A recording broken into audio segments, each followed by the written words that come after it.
I will start my speech in 3, 2, 1. People in urban environments often have convenience, both in following the government system, equal distribution of technology, lots of job opportunities, a good health service system, and high minimum wage standards. Financial incentives, which means that compensation money outside the basic salary of its citizen is given by the government for its citizens to move from urban areas to the rural areas. In current reality, the urban environment is the dream of many people to live and work there. Urban areas with technological advance, both in the fields of transportation, communication, and so on, have made many companies set up office there. This also encourages people to have the desire to settle there, not only in the working environment. The majority of students also have the desire to study in urban areas because in fact in urban areas easy access to technology is guaranteed. This is very possible for people who live in urban areas in contrast to the rural environment. In fact, the jobs available there are not as many as the jobs available in urban areas. Health services are inadequate and there is a delay in easy access to technology, so it tends to take a long time to learn new things. The proposition in urban areas it has not enough land for everyone. Densely populated areas close with one another increase crime and ability to access clean water. I want to rebut this statement that in fact these things do not only happen in urban areas but also in rural areas. It's also very reluctant, considering that it could be said that the level of education in rural areas is not good enough when compared to urban areas. So it's very possible that the people there are less educated about the causes and dangers of the crime rate.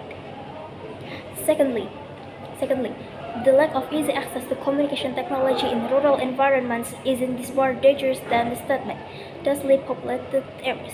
The lack of access to information in rural areas makes a rural community close to the outside world. This does not rule out the possibility that rural communities cannot accept difference and change in their environment. Not having enough land for everyone, densely populated areas close to each other increase crime, and so on. The next statement is that urban areas do not have enough land for everyone. No, it's not true. Urban areas are very famous for their many high-rise buildings, adequate infrastructure, and good government service system. That makes the statement untrue because in urban areas there are many flats, rental houses, and etc. And not all of these residents are expensive, right? There are lots of places to live in urban areas at affordable prices, essentially in line with urban minimum wage standards. Even if that's true, urban minimum wage standards are greater than rural ones, so it's very unlikely that people living in urban areas will not have a place to live. Once again, I emphasize that urban environments have more job opportunities compared to rural areas. Any job can be done as long as the person has the desire to do it. Now let's talk about the problem. The government does not need to provide financial incentives for people to leave urban environments and move to rural environments.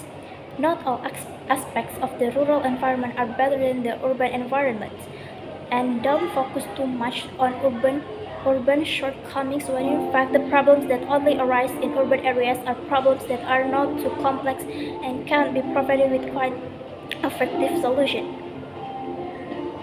We doesn't approve governments should provide significant financial incentive for urban citizens to move to rural areas. Because why should the government spend more money to make its people possibly experience a more difficult situation than in urban areas? Moving to the countryside is not the only solution to avoid or solve urban problems.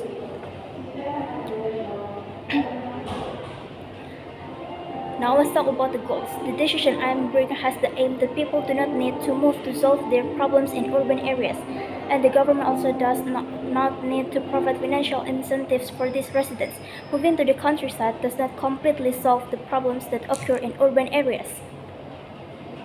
First argument, a principal justification. In fact, even though the proposition says so, these things are lacking in urban areas. Urban areas remain places where people want to be. Now move on to the practical. My argument is, why is government decision ineffective? Because the government does not consider that shortage in rural areas are not much different from those in urban areas.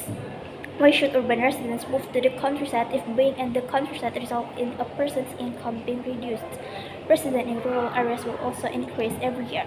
Considering the education and access to the technology are unequal in rural areas, it's very possible that rural residents are not very open to change and technology. For example, health education. In fact, parents in rural areas have more children than parents in urban areas.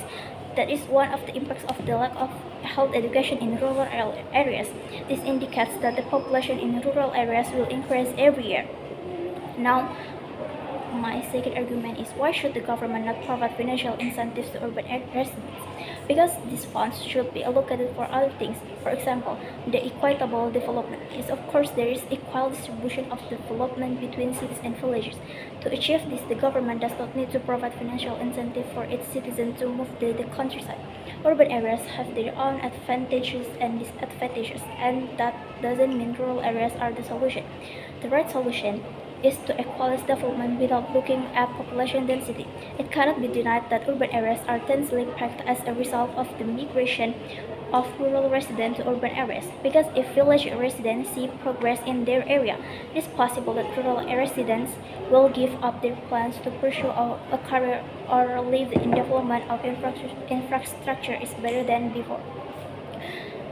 The problem that occurs in this government decision is not the funds used by the government as financial incentives, but also inevitable have an impact on funds for other purposes. Apart from that, moving residents to rural areas is not completely effective in solving problems in urban areas. The statement I make is strongly supported by the fact that people who live in rural areas also experience problems that are not far from the urban environment, such as crime problems. Even in certain areas in rural areas, it is difficult to get clean water. The result of the statement I made is that government funds will remain stable without having to spend funds to provide financial incentives to the citizen. After all, the government cannot force its citizens to move to rural areas, considering that there are many favorable factors when studying, working, and having a career in an urban environment. Proud to be opposition.